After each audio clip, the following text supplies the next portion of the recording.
quisiéramos tener un automóvil último modelo, hasta llevamos bien, pero no tenemos el dinero para comprar un carro.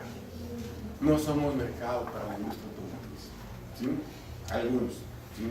Sobre todo estudiantes y profesores. Bien, adelante, ¿no? Vamos a seguir con la siguiente para hablar de lo que es el análisis institucional. Bueno, aquí sobre esto pudiéramos hablar un poco más, pero me interesa llegar a los puntos finales, ¿no? ¿Sí? Ahí. Cuando hablamos de instituciones, aquí quisiera retomar las aportaciones que se han dado para que veamos cómo está todo relacionado.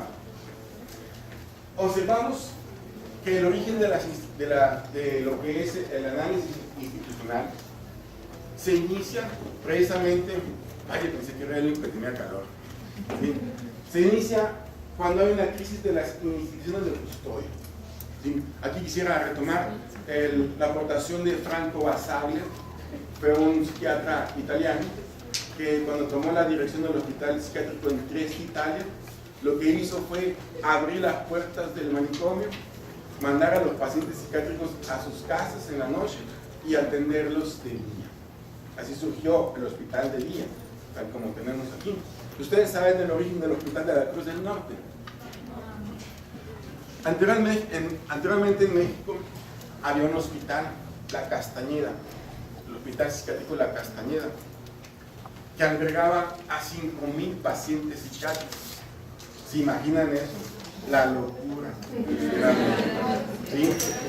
Se decidió entonces dividir a La Castañeda en dos: la Cruz del Sur en Oaxaca y la Cruz del Norte en Hermosillo. ¿Sí? Entonces, ¿por qué hizo eso Basaglia?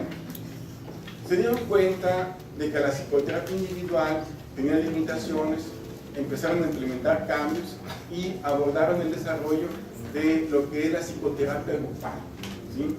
De tal forma que se fueron ampliando, ¿sí? Nuevas alternativas de mejoramiento. Surgió el movimiento de la antipsiquiatría, surgió el movimiento de la antiescuela, ¿sí?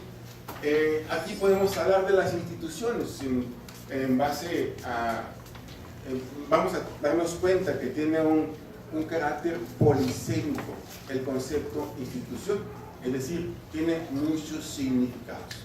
Podemos interpretarlo como escuelas, como empresas o como comportamientos socialmente establecidos, el noviazgo, el matrimonio, ¿sí?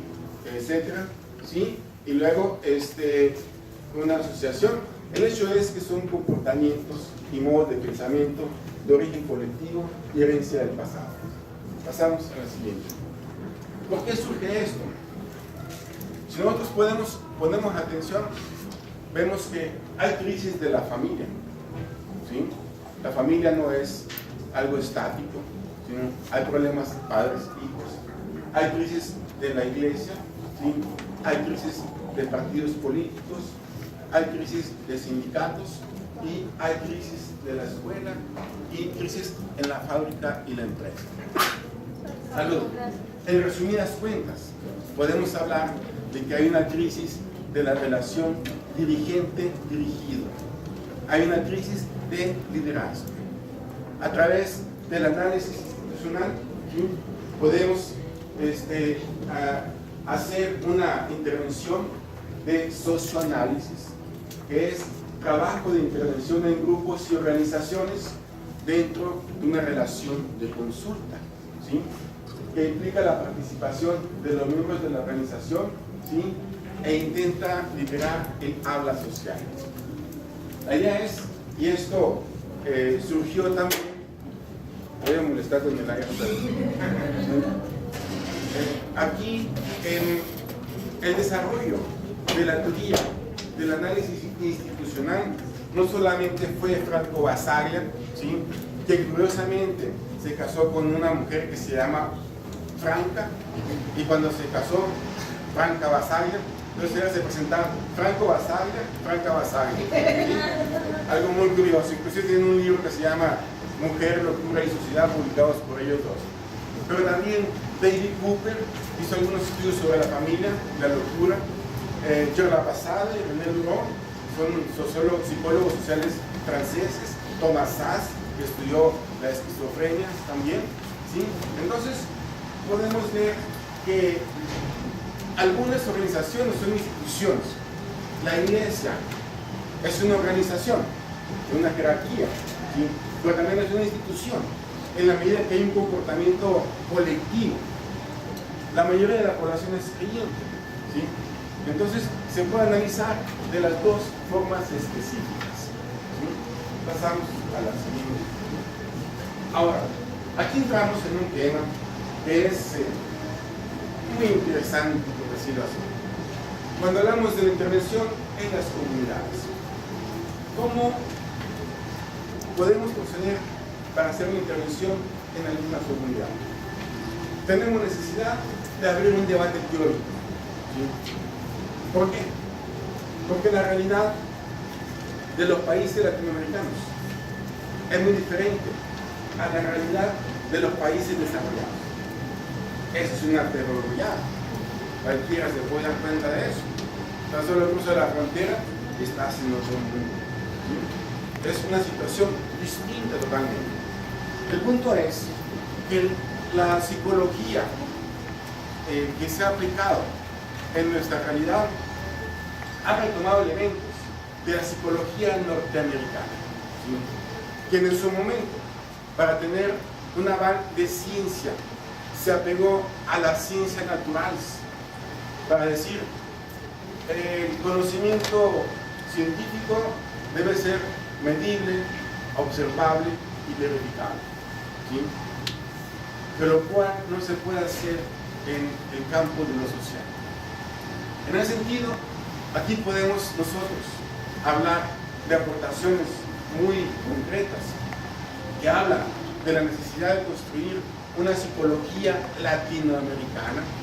Algunos hablan de una psicología social de la liberación, y me refiero concretamente a autores como Ignacio Martín Baró, que habla de la psicología de la liberación.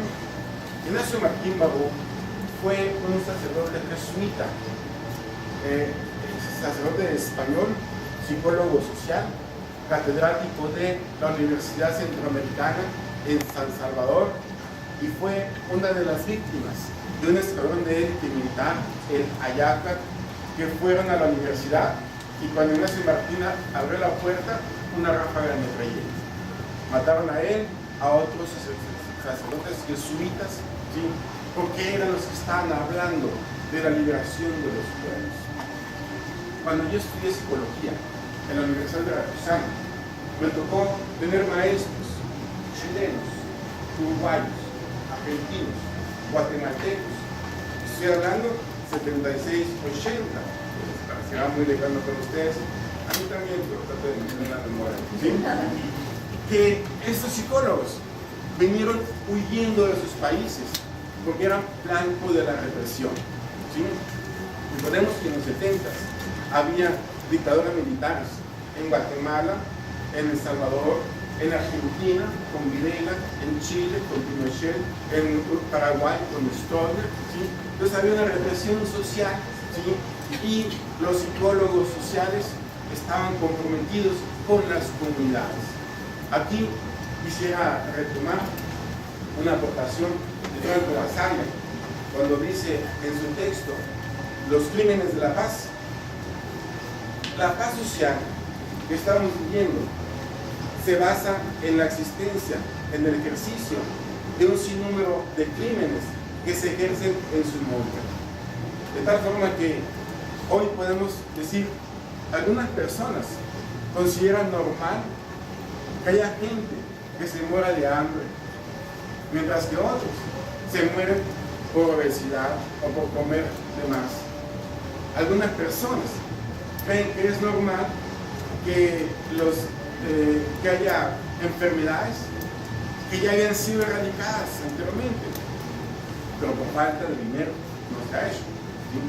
Entonces dice Basaglia, las cárceles generan delincuentes, los hospitales producen enfermedades, las escuelas producen analfabetos funcionales, saben leer, pero no saben estudiar, sin ninguna alusión personal. ¿Sí? Entonces, nos dice, el sistema social tiene un conjunto de contradicciones que pueden producir un estallido social. Tan solo veamos en nuestro país, ¿cuántos millones de mexicanos viven en la pobreza extrema? Y cada vez son más, ¿sí? Y problemas sociales de todo tipo. Entonces, para poder tener una paz social, dice Basaglia, el Estado, para no utilizar los aparatos represivos del Estado, el Estado cede parte de su poder a los técnicos de salud práctico o funcionarios del consenso para que con su ciencia legitimen y avalen la desigualdad social. ¿Cómo sucede esto? Cuando llega Juan, un albañil en estado de alcoholismo, ¿sí? Y el psicólogo o el psiquiatra dictamina que es un problema individual de Juan. El alcoholismo